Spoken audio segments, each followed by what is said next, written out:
الحمد لله نحمده ونستعينه ونستغفره ونؤمن به ونتوكل عليه ونعوذ بالله من شرور أنفسنا ومن سيئات أعمالنا من يهد الله فلا مضل له ومن يضلله فلا هادي له ونشهد أن لا إله إلا الله وحده لا شريك له ونشهد أن سيدنا ومولانا محمدا عبده ورسوله بالهدى ودين الحق أرسله صلى الله تبارك وتعالى عليه وعلى آله وصحبه أجمعين وبارك وسلم أبدا. أما بعد فأعوذ بالله من الشيطان الرجيم. يا أيها الذين آمنوا اتقوا الله وكونوا مع الصادقين. صدق الله مولانا العلي العظيم وبلغنا رسوله النبي الكريم الأمين المكين ونحن على ذلك لمن الشاهدين والشاکرین الحمد للہ رب العالمین. اللہ تبارک و تعالیٰ کا ارشاد ہے، اے ایمان والو اللہ سے ڈرتے رہو اور سچوں کے ساتھ میں رہو. میں اس سلسلے میں کیونکہ وقت بہت کم ہے ایک طویل حدیث سرور عالم صلی اللہ تبارک و تعالی علیہ وسلم کی سناؤں گا اور اس سے یہ جائزہ لینے کی کوشش میں کروں گا اور انشاءاللہ بہت صاف معلوم ہو جائے گا آپ کو کہ اللہ تبارک و تعالیٰ نے جن لوگوں کو یا ایھا الذین آمنوا کہہ کر کے پکارا ہے ان کے مصداق حضور سرور عالم صلی اللہ تبارک و تعالی علیہ وسلم کے زمانے سے لے کر کے آج تک کون لوگ ہیں، اور حضور سرور عالم صلی اللہ تبارک و تعالی علیہ وسلم مرکز ایمان ہیں، محور ایمان ہیں، جان ایمان ہیں، عین ایمان ہیں، اور صحابہ کرام رضوان اللہ تبارک و تعالی علیہم اجمعین کا کیا عقیدہ تھا، اور حضور سرور عالم صلی اللہ تبارک و تعالی علیہ وسلم کیا وہ محض ایک معمولی اپنے جیسا انسان سمجھتے تھے یا وہ ان کو اپنی جانوں کا اور اپنے مال کا اور اپنا مختار مطلق سمجھتے تھے. حضرت امام بخاری رضی اللہ تبارک و تعالی عنہ اور دوسرے محدثین کبار نے حضرت امام زہری رضی اللہ تبارک و تعالی عنہ سے روایت کیا ہے. وہ حضرت عبداللہ ابن کعب ابن مالک سے روایت کرتے ہیں اور حضرت عبداللہ اپنے باپ کعب ابن مالک رضی اللہ تبارک و تعالی عنہ سے روایت کرتے ہیں. کعب ابن مالک رضی اللہ تبارک و تعالی عنہ اپنا قصہ، اپنی آپ بیتی جو ان پر گزری وہ یوں سناتے ہیں. فرماتے ہیں حضرت کعب ابن مالک رضی اللہ تبارک و تعالی عنہ کہ میں نے حضور سرور عالم صلی اللہ تبارک و تعالی علیہ وسلم کے ساتھ جب سے میں مشرف بہ اسلام ہوا جتنی جنگیں حضور نے لڑیں اور جتنے غزوے حضور سرور عالم صلی اللہ تبارک و تعالی علیہ وسلم نے انجام دیے، کفار کے ساتھ جتنی مرتبہ جہاد کیا، میں ہر مرتبہ حاضر رہا سوائے جنگ بدر کے. اور جنگ بدر میں اپنی غیر حاضری کی وجہ یہ بتاتے ہیں کہ جنگ بدر کوئی وقت مقررہ پر اور شیڈیول ٹائم پر جو ہے وہ جنگ بدر کفار سے نہیں ہوئی تھی، بلکہ ایسا ہوا تھا کہ کفار قریش نے جب حضور سرور عالم صلی اللہ تبارک و تعالی علیہ وسلم کو ایذا دی اور حضور کو ہجرت کا حکم دیا اور حضور کے ساتھ جو حضور کے غلام تھے وہ بھی مدینہ شریف میں آئے اور کچھ پہلے ہی حضور کے حکم سے کچھ حبشوں کو روانہ ہو گئے تھے، پھر حبشے سے جو ہے پھر مدینے میں آئے اور کچھ لوگوں نے مدینہ ہی کی طرف ہجرت کی. تو اب کفار قریش کا قافلہ، یہ لوگ بزنس مین تھے اور ان کا قافلہ جو ہے وہ مدینے سے ہو کر کے شام کی طرف جاتا تھا. تو کچھ حضور سرور عالم صلی اللہ تبارک و تعالی علیہ وسلم کے جانثاروں نے ہمت کی اور وہ قافلہ جو تجارت کے لیے جا رہا تھا وہ لوگ اس کے در پہ ہوئے. اب قریش کو جب معلوم ہوا تو قریش اس قافلے کو بچانے کے لیے نکلے. تو بغیر کسی شیڈیول ٹائم کے اور بغیر کسی وقت مقرر کے اور بغیر اس کے کہ یہ پہلے سے جنگ طے ہو،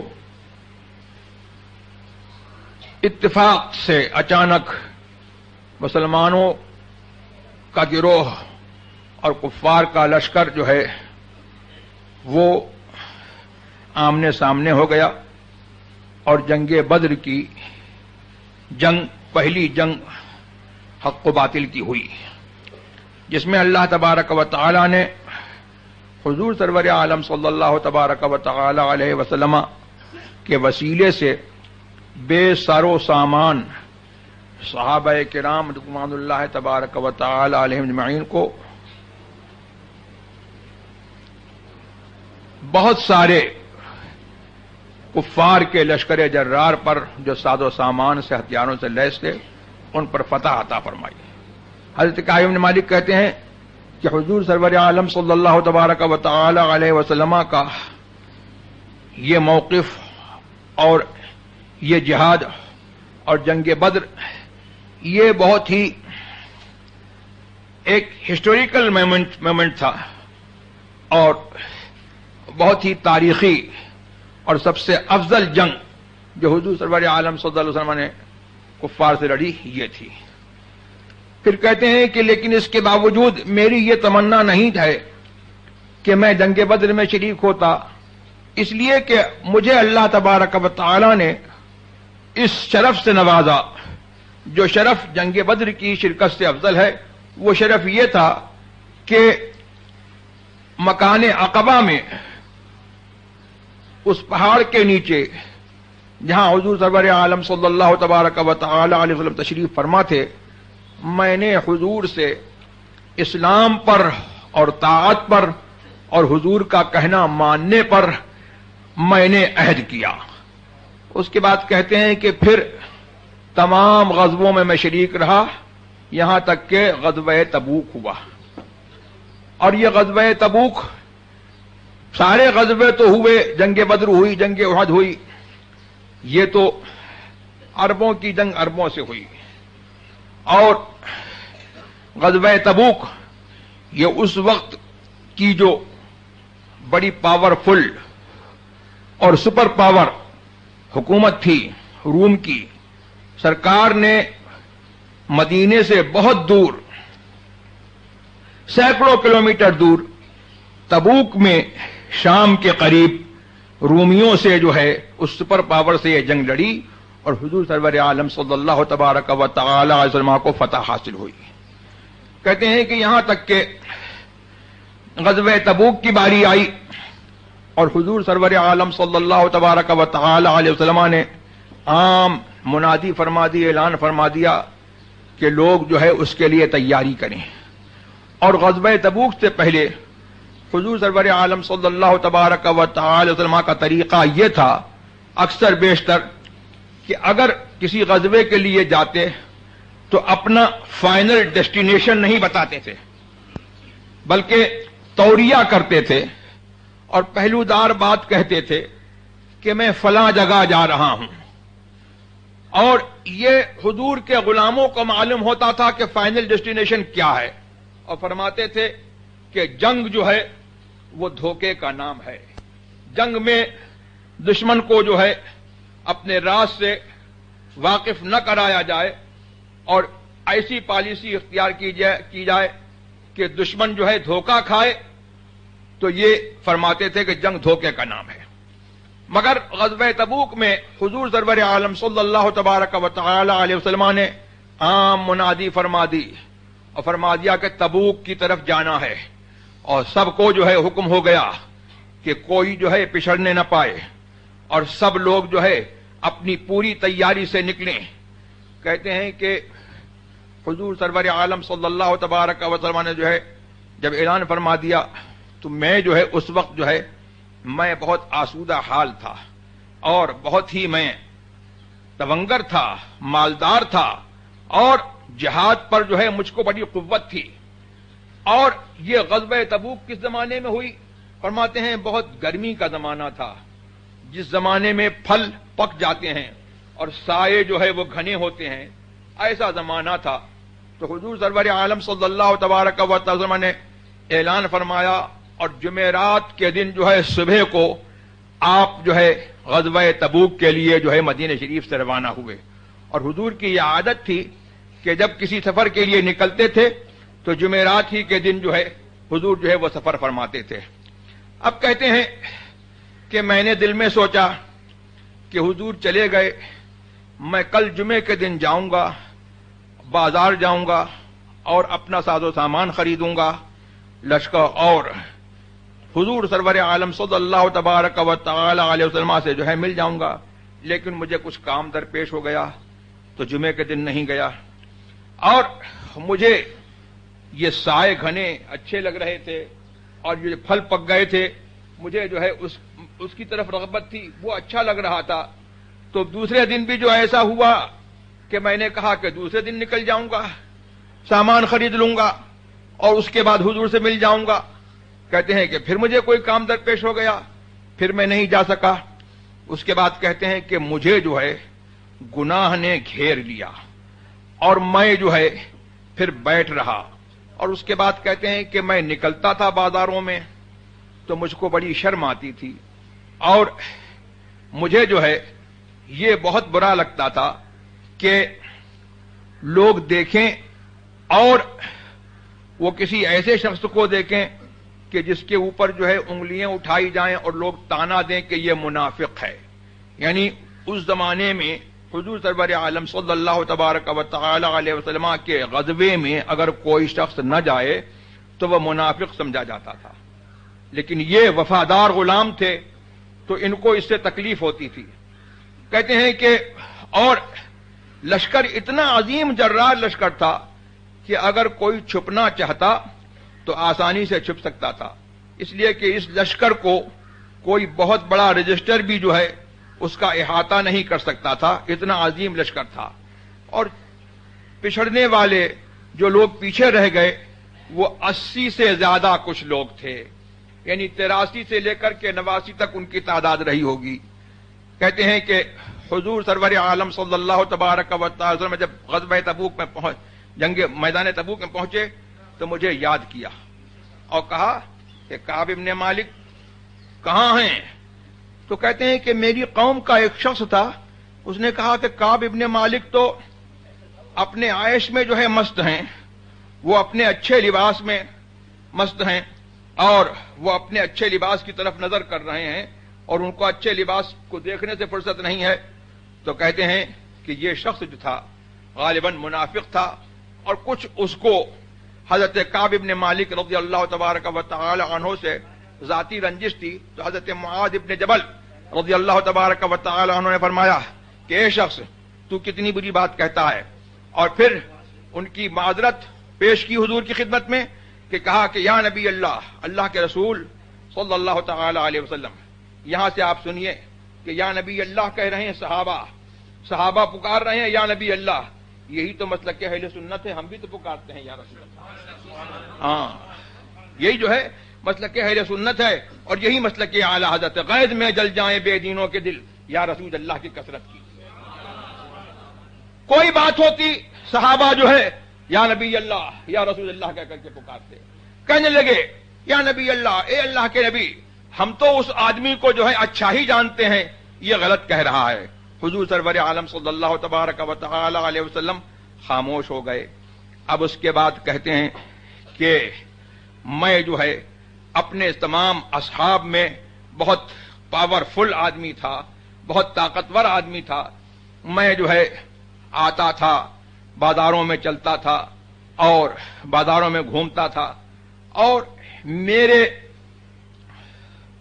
دو ساتھی اور تھے، مرارہ ابن ربیعہ اور ہلال ابن امیہ. وہ بھی میرے پیچھے جو ہے میرے ساتھ میں جو ہے وہ بھی چڑھ گئے تھے. کہتے ہیں کہ میں اسی حال میں جو ہے رہا، اور میں سوچتا رہا کہ میں حضور کی خدمت میں، جب حضور کی خدمت میں آؤں گا اور حضور تشریف لائیں گے، حضور کی خدمت میں حاضر ہوں گا، تو کیسے بات بناؤں، کیسے میں ایکسکیوز کروں، ہاؤ کین آئی ایکسکیوز، میں کیا بہانہ بناؤں، اور حضور سرور عالم صلی اللہ علیہ وسلم کو کیسے میں پرسویٹ کروں، کیسے میں راضی کروں، اور حضور کے غصے سے، حضور کے جلال سے کیسے بچوں. یہ صحابہ ہیں، یہ سمجھتے تھے کہ ان کا جلال جو ہے ان کا جلال نہیں ہے، یہ خدا کا غضب ہے.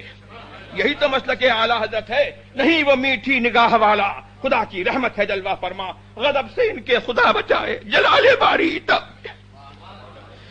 تو پھر کہتے رہے ایسے کہوں گا ویسے کہوں گا، جھوٹے ہیلے بہانے جو ہے دل میں آتے رہے، زبان سے نہیں کہا، اب دل میں جو ہے سوچتے رہے کہ یہ کہہ دوں گا وہ کہہ دوں گا. لیکن اس کے بعد جو ہے دل میں جو ہے یہ جو نے ارادہ جما لیا کہ سچ بولوں گا، اور کہا کہ اتنے میں پھر یہ ہوا کہ حضور سرور عالم صلی اللہ تبارک و تعالی علیہ وسلم تشریف لے آئے. ان کے تشریف آوری کی خبر جو ہے وہ ایک دن پہلے مل گئی کہ کل آ رہے ہیں. تو حضور سرور عالم صلی اللہ تبارک و تعالی علیہ وسلم دن جب چڑھ گیا، سن رائز کے ٹائم پر جو خوب اچھا سورج چڑھ گیا اوپر، آپ تشریف لائے. تو سب سے پہلے حضور اپنی عادت کے مطابق مسجد میں گئے. حضور کی عادت تھی جب کسی سفر سے واپس ہوتے تو اپنے گھر والوں سے نہیں ملتے تھے، اپنے گھر میں نہیں جاتے تھے، مسجد میں جاتے تھے اور 2 رکعتیں جو ہے وہ شکرانے کی پڑھتے تھے، اور اس کے بعد جو ہے پھر جو ہے اپنے صحابہ سے ملتے تھے، اور اس کے بعد گھر میں جاتے تھے. تو کہتے ہیں کہ حضور جو ہے اپنی عادت کے مطابق مسجد میں تشریف لائے اور صحابہ سے 2 رکعتیں پڑھیں، پھر صحابہ سے ملے. اب لوگ جو ہے آتے تھے، جو منافق تھے وہ لوگ جو ہے آتے رہے اور حضور سے جو ہے باتیں بناتے رہے، حضور ہم کو یہ کام لگ گیا وہ کام لگ گیا. حضور نے جو ہے ان کا جو ظاہری عذر تھا وہ قبول کر لیا، اور ان کا باطن اور ان کے اندر کی بات اللہ کے سپرد کر دی. اور یہ حضور کا قاعدہ تھا. حضور نے فرمایا کہ ہم کو یہ حکم ہے کہ ہم جو ہے ظاہر پر عمل کریں اور باطن جو ہے اللہ کے سپرد کر دیں. تو حضور کو سب خبر تھی، لیکن حضور کو حکم نہیں تھا ان کے راز کھولنے کا، تو حضور نے جو ہے ان کے ظاہر کو قبول کر لیا. کہتے ہیں کہ اب میری باری آئی، میں حضور کی خدمت میں حاضر ہوا. تو کہتے ہیں کہ میری نظر جب حضور پر پڑی تو حضور جو ہے مسکرائے، لیکن اس مسکراہٹ میں غصہ تھا، جلال تھا. حضور نے فرمایا کہ کعب ابن مالک، تم نے تو اپنی اونٹنی خرید لی تھی، کیوں نہیں آئے؟ تو کہتے ہیں کہ یا رسول اللہ، اگر میں کسی اور کی خدمت میں بیٹھتا اور میں اس سے جھوٹ کہتا تو اس کے غصے سے بچ سکتا تھا، لیکن مجھے یقین ہے کہ اگر میں آپ کے سامنے سچی بات کہوں گا حضور کو جلال آ جائے گا. لیکن اللہ سے جو ہے مجھے امید ہے کہ اللہ تبارک و تعالیٰ آپ کو راضی فرما دے گا، اور اگر میں جھوٹ بولوں گا تو اللہ تبارک و تعالیٰ آپ کو مطلع فرما دے گا، اور نہ میں پھر آپ کے عذاب سے بچ پاؤں گا نہ خدا کے عذاب سے بچ پاؤں گا. تو یہ صحابہ کا کیا عقیدہ تھا؟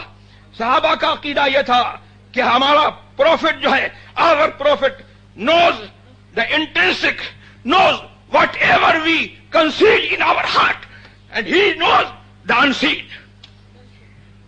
وہ غیب کی خبر جانتے ہیں، ہمارے دل میں کیا ہے اس کو بھی وہ خبر رکھتے ہیں، اور صرف جانتے نہیں ہیں بلکہ he can observe whatever is in heart. جو کچھ ہمارے ہاتھ دل میں ہے وہ اس کو دیکھتے ہیں. سبحان اللہ. تو یہ تو صحابہ کا عقیدہ تھا. اب اس کے بعد جو ہے کہنے لگے کہ حضور میرے لیے جو ہے کوئی عذر نہیں تھا، میں جو ہے جس وقت جو ہے میں آپ سے پچھڑا ہوں میں بہت ہی اچھے حال میں تھا. تو پھر حضور نبی کریم صلی اللہ علیہ وسلم نے فرمایا کہ یہ سچ کہتا ہے. کہا کہ اٹھ جاؤ، جب تک اللہ تبارک و تعالیٰ کا حکم تمہارے معاملے میں آئے اس وقت تک صبر کرو۔ اب صبر کی منزل دیکھیے، سبحان اللہ۔ اب جہاں پر جو ہے ان کی قوم کے لوگ بولے، اے شخص تو نے اپنے آپ کو ذلیل کر لیا، حضور سے تو کچھ بہانہ بنا دیتا، کوئی عذر کر دیتا، حضور استغفار کرتے، تیری شفاعت کرتے تو تیرا جو ہے گناہ معاف ہو جاتا۔ صحابہ کا عقیدہ کیا تھا کہ یہ شفاعت کر دیں گے اللہ معاف فرما دے گا۔ یہی تو مسلک اعلی حضرت ہے، یہی مسلک اہل سنت ہے۔ اب آئی شفاعت کی ساعت، اب آئی، ذرا چین لے میرے گھبرانے والے، سبحان اللہ۔ تو اس کے بعد جو ہے کہنے لگے کہ وہ لوگ کہنے لگے کہ تو نے جو ہے اپنے آپ کو جو ہے وہ ایسی منزل میں ڈال لیا کہ اب معلوم نہیں کہ تیرا کیا فیصلہ ہوتا ہے۔ کہتے ہیں کہ تھوڑی دیر کو مجھے خیال ہوا کہ لوٹ جاؤں اور میں کہہ دوں کہ جھوٹ بول دوں کہ نہیں حضور ایسا ہوا ویسا ہوا۔ تو میں نے کہا کہ یہ بتاؤ کہ مجھ سے پہلے بھی جو ہے کیا کسی نے جو ہے سچ سچ حضور کی خدمت میں عرض کیا ہے؟ بولے ہاں، ہلال ابن امیہ اور مرارہ ابن ربیعہ، ان دونوں نے جو ہے جیسے تم نے کہا ویسے ہی انہوں نے بھی جو ہے سچا جو ہے اپنا حال بیان فرما دیا۔ تو کہا کہ بس مجھے ان دو سچوں کی ذات میں میری لیے جو ہے رہنمائی ہے، میں ان کو فالو کروں گا۔ اور یہ لوگ جو ہے نیک لوگ تھے جو بدر کی جنگ میں جو ہے حضور کے ساتھ شریک ہوئے تھے، کہا کہ میں جو ہے حضور سے جھوٹ نہیں بولوں گا۔ اب کہتے ہیں کہ حضور سرور عالم صلی اللہ تبارک و تعالی علیہ وسلم نے فرمایا کہ ان تینوں سے کوئی بات نہیں کرے گا۔ سوچو، ہلال ابن امیہ، مرارہ ابن ربیعہ، کعب ابن مالک، یہ حضور کے سچے غلام تھے، کلمہ پڑھتے تھے۔ اب کوئی جو ہے علماء کونسل والے ہوتے یا کوئی جو ہے آج والے ہوتے تو کہتے کہ میاں جو ہے ہم جو ہے صرف جو ہے سیاسی اتحاد کر رہے ہیں اور ہم سے جو ہے صرف جو ہے دنیا کی وجہ سے اتحاد کر رہے ہیں، ہم کوئی مذہب میں اتحاد تھوڑی کر رہے ہیں۔ اور یہ کہتے کہ یہ بھی کلمہ پڑھنے والے ہیں، ہم بھی کلمہ پڑھنے والے ہیں، ان سے بات کرنا کیوں چھوڑیں؟ لیکن سبحان اللہ، کعب ابن مالک کے رشتہ داروں نے جو ہے ان کو چھوڑ دیا، بیٹے نے چھوڑ دیا، بیوی نے چھوڑ دیا۔ کوئی کعب ابن مالک کسی کے باپ ہوں گے تو بیٹے نے بھی چھوڑ دیا، باپ اور بیوی نے بھی چھوڑ دیا، بھائیوں نے بھی چھوڑ دیا۔ معلوم یہ ہوا کہ وہ صحابہ کا عقیدہ یہ تھا کہ ہمارا رشتہ محمد رسول اللہ سے ہے اور کسی سے نہیں ہے۔ اور ان کا عقیدہ کیا تھا؟ ان کا عقیدہ یہ تھا جیسے اعلی حضرت فرماتے ہیں کہ خلق کے حاکم ہو تم، رزق کے قاسم ہو تم، بھی کھو جاتا ہے تم تو کرو نا۔ یہ سمجھتے تھے کہ یہ ہمارے آقا ہیں، ہم ان کے غلام ہیں، ہمیں جو ہے ان کے آگے کوئی اختیار نہیں ہے۔ سب نے چھوڑ دیا۔ اب کہتے ہیں کہ اب تو دنیا بدل گئی، مدینہ جو ہے میرے لیے انجانا ہو گیا۔ اب شہر جو ہے لگتا ہے کہ کوئی انجانا شہر ہے، دیواریں لگتی ہیں جیسے انجانی دیواریں ہیں، لوگ لگتے ہیں جیسے کہ انجانے لوگ ہیں، کوئی مجھ سے نہیں بول رہا ہے۔ کہتے ہیں لیکن اس کے باوجود میں جو ہے صبر کے ساتھ جو ہے چلتا تھا، بازاروں میں چلتا تھا اور حضور کی مسجد میں آتا تھا، نماز پڑھتا تھا اور دیکھتا تھا کہ کیا حضور نے میرے سلام کا جواب دیا، حضور نے میرے سلام کا جواب دیا۔ حضور نے ان سے جو ہے سلام بند کر دیا اور حضور کے غلاموں نے سلام بند کر دیا۔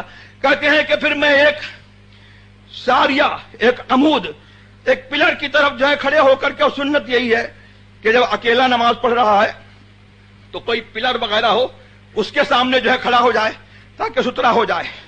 تو کہتے ہیں کہ پلر کی طرف جو ہے توجہ کر کے میں اپنی نماز کی طرف متوجہ ہوتا تو میں دیکھتا کہ حضور کنکھیوں سے جو ہے مجھے دیکھ رہے ہیں، اور جب میرا چہرہ حضور کی طرف ہوتا تو حضور منہ پھیر لیتے تھے، مجھے اس سے تکلیف ہوتی تھی۔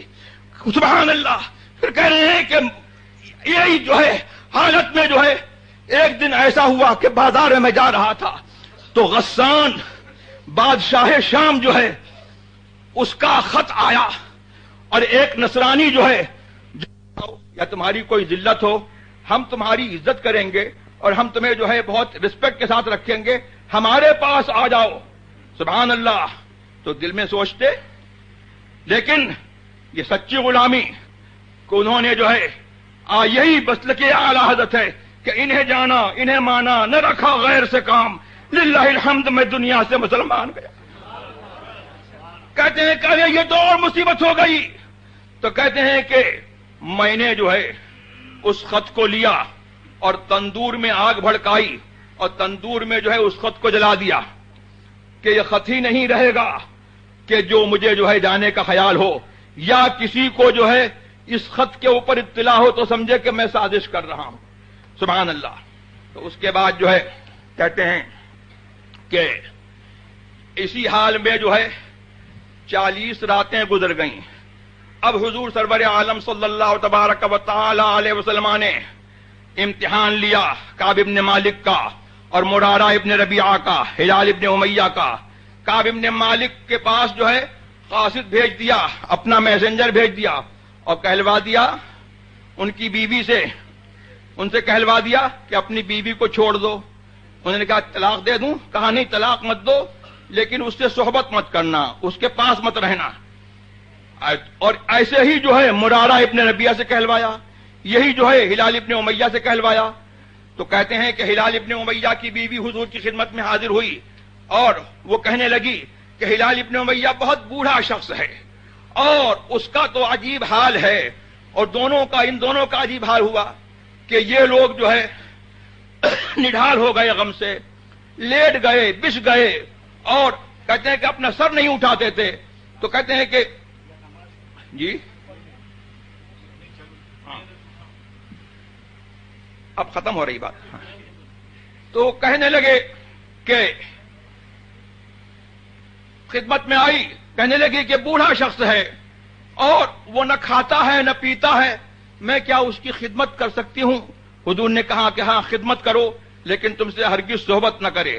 تو کہا کہ اس کے اندر اس کی طاقت ہی نہیں ہے. سبحان اللہ. یہ صحابہ کا معاملہ تھا کہ اگر کہہ دیں کہ بیوی چھوڑ دو تو بیوی چھوڑ دیں، کہہ دیں کہ بھائی چھوڑ دو تو بھائی چھوڑ دیں.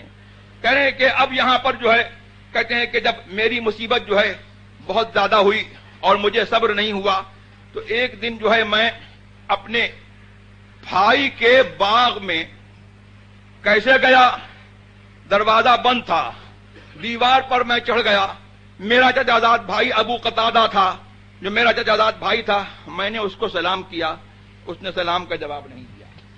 میں نے کہا کہ کیا تو یہ سمجھتا ہے، مجھے بتا دے کہ کیا ہے میں اللہ و رسول سے محبت کرتا ہوں؟ اس نے جواب نہیں دیا. دوسری مرتبہ کہا خدا کی قسم تجھ کو دیتا ہوں میرے سوال کا جواب دے، اللہ رسول سے محبت کرتا ہوں کہ نہیں؟ تو اس نے جواب نہیں دیا. پھر تیسری مرتبہ قسم دی کہ میں جو ہے تجھ سے سوال کرتا ہوں کہ میں اللہ رسول سے محبت کرتا ہوں. تو اس نے کہا اللہ و رسولہ عالم، اللہ جانے اس کا رسول جانے. یہی تو مسلک اعلی حضرت ہے کہ اللہ جانے اور اللہ کے دیے سے جو ہے رسول جانے. اسی لیے تو اعلی حضرت نے فرمایا کہ اور کوئی غیب کیا تم سے نہا ہو بھلا، جب نہ خدا ہی چھپا تم پہ کروڑوں درود. تو کہتے ہیں کہ پھر تو مجھے رونا آیا اور میں جو ہے دیوار جو ہے پھاند کر کے جو ہے چلا گیا. کہتے ہیں کہ اسی حالت میں جو ہے جب میں ایک جو ہے دن فجر کی نماز پڑھ کر کے اپنی چھت پر بیٹھا تھا، تو میں سنتا ہوں کہ سلا پہاڑ کی چوٹی سے جو ہے کوئی کہہ رہا ہے اے کعب ابن مالک تجھ کو بشارت ہو. تو کہتے ہیں میں نے کہا الحمدللہ اب جو ہے میری صبر کی گھڑی جو ہے وہ ختم ہوئی اور انشاءاللہ خوشی کی گھڑی آ گئی. کہتے ہیں کہ پھر وہ شخص جو ہے گھوڑا دوڑاتا ہوا جو ہے میرے پاس آیا اور اس کی آواز اس سے پہلے میرے پاس آئی. میں نے اس کو اپنے دونوں کپڑے جو ہے دے دیے بشارت کے طور پر، علامت کے طور پر کہ خدمت میں حضور کی جاؤ اور یہ بتا دو کہ غلام حاضر ہو رہا ہے. کہتے ہیں کہ اور میری توبہ جو ہے جو قبول ہوئی ہے، تو قبولیت کی خبر جو ہے حضور پر جو ہے وہ نازل ہوئی تھی. وہی نازل ہوئی تھی کب؟ جب تہائی حصہ جو ہے رات کا گزر چکا تھا. تو حضرت ام سلمہ نے کہا کہ کیا ہم اب کعب ابن مالک کو خبر نہ دے دیں؟ حضور نے فرمایا کہ نہیں، ٹھہر جاؤ، صبح ہونے دو. اگر ابھی خبر دی جائے گی تو لوگ جو ہے بھیڑ کر دیں گے اور تم لوگوں کو سونے نہیں دیں گے. جب فجر ہوئی سبحان اللہ اور یہ حضور کی خدمت میں جو ہے حاضر ہوئے، تو کہتے ہیں کہ میں نے دیکھا کہ حضور کا چہرہ جو ہے چاند کی طرح چمک رہا ہے. حضور خوش ہیں، اور جب حضور کی خوشی کا عالم ہوتا تھا تو حضور کا چہرہ جو ہے ایسے ہی چمکتا تھا. فرماتے ہیں کہ میں نے جو ہے مجھ سے حضور نے جو ہے کہا کہ اے کعب ابن مالک تجھ کو جو ہے ایسے دن کی خوشخبری دیتا ہوں جو دن تیرے لیے جو ہے تیری پیدائش سے لے کر کے آج تک جو ہے سب دنوں سے زیادہ بہتر ہے، اس دن کی تجھ کو خوشخبری ہو۔ تو کہا کہ یہ آپ کی طرف سے ہے یا اللہ کی طرف سے ہے؟ فرمایا کہ نہیں، یہ اللہ کی طرف سے ہے۔ اور کہتے ہیں کہ ہمارے ہی جو ہے حق میں جو ہے یہ آیت نازل ہوئی کہ لقد طاب اللہ علی النبی والمہاجرین والانصار الذین اتبعوه فی ساعۃ العسرہ حتی اذا ضاقت علیہم انفسهم وضاقت علیہم الارض بما رحبت فتاب علیہم وهو التواب الرحیم۔ اللہ تبارک و تعالی نے اس نبی صلی اللہ تعالی علیہ وسلم کر اپنی رحمت سے رجوع فرمایا اور مہاجرین و انصار کی توبہ کو قبول فرمایا، جنہوں نے حضور کی پیروی کی، حضور کی غلامی کی فی ساعۃ العسرہ، اس مشکل کی گھڑی میں، جنگ تبوک میں، اور یہاں تک کہ جب ان لوگوں پر جو ہے ان کی جانیں تنگ ہو گئیں اور زمین ان پر جو ہے تنگ ہو گئی اپنی کشادگی کے باوجود، اللہ نے ان کی توبہ قبول فرمائی اور وہی توبہ قبول کرنے والا مہربان ہے۔ اور کہتے ہیں ہمارے ہی حق میں یہ آیت نازل ہوئی جو میں نے پہلے پڑھی، یا ایھا الذین آمنوا اتقوا اللہ وکونوا مع الصادقین، اے ایمان والو اللہ سے ڈرتے رہو، وکونوا مع الصادقین، اور سچوں کے ساتھ میں رہو۔